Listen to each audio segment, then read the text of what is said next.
उत्कर्ष ओडिशा को शीर्ष में पहुँचाई एठी भर्तृहरि महताब जी कहते जे हुए तो आजिकाली भितर बोध हुए आम मुख्यमंत्री सिंगापुर जापारती बोली और सेटा आज राति पाहिले ही मु वास्तविक मु काली सकाळु जाऊँगी सिंगापुर को व्यापार वाणिज्य करने एठी मुख्यमंत्री हिसाब से नुहे जड़े साधव पुओ हिसाब से एवं सिंगापुर निश्चित भाव में व्यापार वाणिज्य करी आम ये ओडिशा को धन संपत्ति नहीं मु निश्चित भाव में आसबि आउ जाऊँगी एणे वास्तव में आमको जिते बड़े ये कथा मन पड़े जदि आम से दिन व्यापार वाणिज्य को भूली जावा आउ आज जदि आम व्यापार करवा नहीं आम संस्कृति को देखा नहीं आमर ऐक्य परंपरा को बजाय रखापी आम कार्यक्रम करवा नहीं ताले आम से ही ओडिया दिने केतेबळे कोढ़िया होगी रहीजा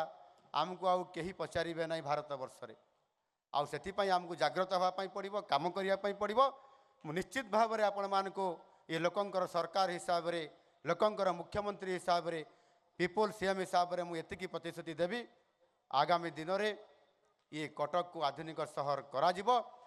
एवं विशेष करी ये आपंकर जो महानदी अच्छी महानदी विहार निश्चित भाव में आम बजेट रे रखीचु पैसा मु घोषणा कौन करी ये कथा संपूर्ण भाव में स्थान पाई सारी एवं से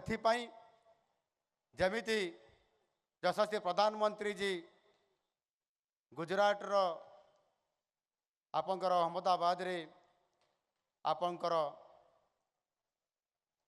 रिवर फ्रंट करिसंती